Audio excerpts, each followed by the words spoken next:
In lab, we're always trying to encourage safety, prevent accidents from happening, reduce chemicals used, um, reduce chemical waste, optimize lab time. Okay, we're always trying to do these 5 things. Okay, let me say that one more time. Encourage safety, prevent accidents, reduce chemical use, and optimize our lab time. Okay, so if you're able to do these basic things, right, you boost your lab skills. That's all General Chemistry 1 and 2 is. We're just working on boosting your lab skills. Are you guys doing any hardcore research right now? Probably not. Okay, unless you're in my honors class in the future. But yeah, you're not doing no hardcore research. You know, you're doing general labs, and we're just working on your lab skills. Okay, we're just trying to boost the basic here. Okay, what we could see here, little thing. Okay, so this is what my expectations are for you guys. Come prepared for lab. Every single lab, you know, you need to be ready. Reason being, if you're not ready, that's going to just slow you down and your partner down, and then you're going to be slowing me down because I got to be there looking at you being slow. Okay, it's okay to be slow if you're prepared, but if you're slow because you was not prepared, it's a whole different story. Okay, so come prepared for lab. How do you come prepared to lab, Dr. J? Well, read the experiment. Okay, you need to read the experiment. You need to understand the procedure for that experiment. You need to have your lab sheet printed off. Okay, and then hopefully, if you read the experiment, you've reviewed what chemicals we're using. Okay, so this is how we're going to be coming prepared to lab. While you're in lab, you need to make sure you have on proper PPE and your backpacks, purses, whatever, all your belongings are out the way. So we usually took those away to where nobody can trip over them. Okay, as well as in lab. This is a thing I noticed. You want to close your drawers. Okay, if you're not using them. So even if you know you need your drawer and people like to leave them open, no, you don't want to leave them open because people can pop and hit themselves on that drawer, drop some chemicals. You don't want to do that. Right, it blocks the traffic of the aisles. So always close your drawers. Okay. Now let's talk about glassware. With glassware, a couple of different things. So this is what's happening in lab. You got on your PPE. Okay, when you're cleaning your glassware. Okay. You can get your glassware from the shelves, or if it's in the lab, or really most of all the things you'll need will be in your student drawers. So for the most part, most things will be in your student drawer, but if it's something different, I'll have that out for you to look at. You'll then check your glassware for any cracks or chips before you use them. Always do that, right? And of course, you need to clean your glassware in a back sink, or at your student sink. Okay. The reason why we want to always make sure your glassware is clean is that if you have any dirty glassware, it can just lead to contamination, so it can mess up your results. These are just some things that you don't necessarily have to do, but it's good practice. You need to label your glassware with some type of label or label system that you have in place. And then make sure that your glassware is on your lab bench so that it won't be knocked over or fall over. Okay. Like I said, if you notice any chips or cracks, make sure to let me know before you actually use it, right? Because if you have a chip or crack, that could potentially like break the glass. Then chemicals is everywhere. So make sure that it's not chipped or cracked. Okay, when it comes to dispensing chemicals, this is mainly for liquids. While you're in lab, you're going to have your bottles that are usually going to be in the back and a fume hood. Never remove the reagent bottles from that fume hood. Okay, so basically all reagent bottles stay back there. You bring your glassware back to the lab. Okay, so say for instance, I got my glassware. I'm going to go towards the back, get the chemical, put it in the glassware, take the glassware out the fume hood, then bring it back towards my lab station. That's how you should be doing these things, right? You never want to take that big bottle, the reagent bottle, right, outside of the fume hood, then drag it all the way towards your lab station. You know, that spells problems all over, right? For a couple of reasons. You might drop the glass, and then it's everywhere. Now it's so much, it's a big volume. I gotta go get the spill kit. I'm gonna be looking at you like, what you didn't look at the lab video? You didn't look at the lab video, did you? Okay, so we want to make sure we avoid that. Keep the reagent bottles in the back. Another reason, right? You take the reagent bottle outside the fume hood. Somebody who needs a chemical goes towards the back where it should be. They're like, where's the bottle at? Then now we got backflow, and now everybody looking at you like, oh, they took the reagent out of the fume hood. Clearly, they didn't look at the lab video, right? They didn't look at the lab video. Okay, so that's how we're going to do that. Make sure that everything's labeled, of course. And then this is another one that I just want to focus on. Take only as much as you need. Okay, take us only as much as you need. So if you get a little bit more, it's okay. It's okay. You just need to pour that in the waste or down the drain. Okay, you're never going to pour that chemical back into your reagent bottle. Okay, so you never pour that back into the reagent bottle or big bottle that I referred to. Reason being, we don't want to contaminate that big bottle, the reagent bottle. Here's another critical thing I noticed in lab 2 with Gen Chem 1 and Chem 2. You don't try to get the exact amount. Okay. Try to get as close as you can. But if it calls for 20 milliliters of a chemical and you spending 30 minutes trying to get 20 milliliters, right? That's not optimizing your lab time. If you get 9.95, that's close enough. Get that chemical and keep it pushing, right? We only have so much time in lab for you guys to complete the lab. Okay, so exacted will be ideal, but that's not the end of the world. Here's another key thing. Never insert anything into the reagent bottle, right? So if you got a pipette, pour it in your glassware and pipette it from that.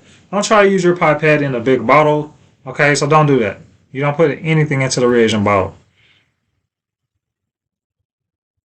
Okay, so dispensing chemicals with solid. Let me move myself out the way again. So with the solids, very similar to the liquids. So we're going to use our balances for these solids to weigh them out. Now, when you have your solids, you're going to really be using 3 things: either a watch glass, a weigh boat, or weighing paper. That's it. You're never going to push your solid directly on your balances. That's going to dirty the balance. That can also mess up the electronics of the balance. So you never want to do that. Always use a watch glass, weigh boat, or weighing paper. Okay. And just like with the liquids, take only as much as you need. If you take a little bit more, it's not the end of the world. Just shout out to the class. Hey, I got a little bit more. I got too much. Anybody else need some? All right. This way you could just share that reactant with someone who needs it. Okay. Always make sure you have a clean spatula when you're putting it into your bottle. So make sure if you're getting your solids, it's a clean spatula. Once again, we don't want it to be dirty because it could lead to contamination. And this should be a given, but you always are going to record your weights directly to your lab sheet. Okay, so always remember to record your weights for everything that you're doing here. When it comes to using chemicals, anything in lab, I'm going to show you guys how to do. Okay, so if it's a technique that you guys have to use, I'll show you that technique. For instance, how to pour from a beaker, etc. For my Chem 1 people. My Chem 2 people, you guys should be familiar with that. Or even how to read a graduated cylinder, etc. like that. I want to show you what and how everything will happen in lab, okay? And same thing with any type of materials we're going to use. So you need to understand a procedure, and if you don't understand a procedure, you need to ask questions. Okay, you don't want to try to wing it. All right, with anything, you need to ask that question. So you're not sure how to use a hot plate or a water aspirator or a ring stand. Ask the question. Okay, but like I mentioned before, I'm going to go over everything with you beforehand. Any techniques, any new materials or anything new at all, I will show you guys how to use them. This is a basic equipment that we're going to be using as far as glassware, Erlenmeyers, beakers, and test tubes. And most reactions will occur in one of these three things. And other equipment that we plan to use will be balances and stirring hot plates and veneer lab quests. This is only for my Chem 2 people. We're really going to be using veneer lab quests a lot for my Chem 2 people. Chem 1, we're not really going to get to it. But like I said in the previous slide, I will go over all this information with you guys during that lab. Okay. So just as some review things here, still talking about procedure-wise, if you got any excess chemical, you're never going to put back in the reagent bottle. Never, ever, never, ever, ever, ever. Okay, ever, ever. All right. As well as you're never, ever going to return solid back into the reagent bottle. So, okay, those things, as we mentioned before. You always want to check your waste container as far as what it's labeled with. So if we got copper waste over here, you're not going to put another metal in that copper waste. That's only for copper waste, okay? We got magnesium waste here. You're not going to put another chemical into magnesium waste. That's only for magnesium waste. Always check for me as far as how you're going to dispose of a chemical. If I don't tell you beforehand, just to double check, okay? But usually we will have a waste container for those things.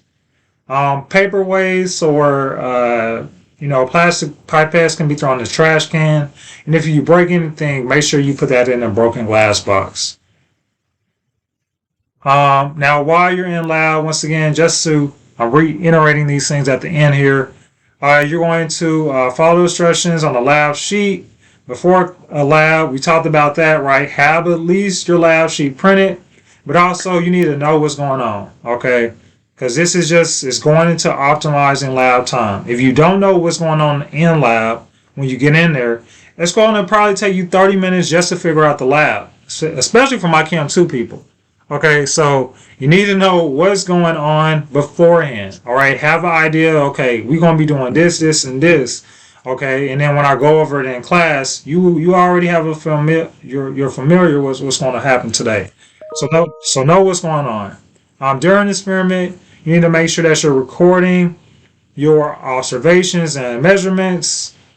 Okay, and then if it's a lab sheet, you need to have everything on that lab sheet. If you can't fit it on the lab sheet, have a copy paper, have another piece of paper, but then just staple it towards it, okay? After the experiment, you need to turn in your lab sheet before leaving, because usually the labs will be due that class period with everything that we mentioned before. If for some reason the lab is due next week, you just turn in everything that would have been due. And then this is the cleanup procedure. So when you're done with lab, so this is the cleaning procedure. Once you're done with lab, make sure you dispose all your chemicals. You'll clean all your glassware. Once again, that's in the back sink. You put all the glassware away, okay? And then you clean any equipment that you use. That's including the balances. Okay, so make sure you turn the balance off or turn the hot plate off and return it to where it belongs, okay? As well as you need to make sure you clean your lab bench area, okay? Definitely clean your area with the different cleaning supplies we have for a variety of reasons, COVID, right? And then, of course, you need to wash your hands. You need to wash your hands. I mean, you should have always washed your hands, right? Because you're leaving, you've been touching chemicals and stuff. But with COVID, you just want to make sure you wash your hands. You've been touching different things everybody's been using. So just make sure you wash your hands before you go. Okay. And remember, right, this is all about boosting lab skills. We're trying to encourage safety, prevent accidents. Okay. So if you got good safety, you can avoid those accidents. All right. And then we're trying to reduce those chemicals used. And if we reduce the amount of chemicals that we're using, that can lead us to having a less amount of chemical waste. Okay, and if you know what's going on, then you can optimize your lab time. And if you got all these things going on, Basically, you boost your lab skills and you got good lab practices, okay? So, doing these things will help you get good results, but also, if you got good results, you're probably going to get a good grade.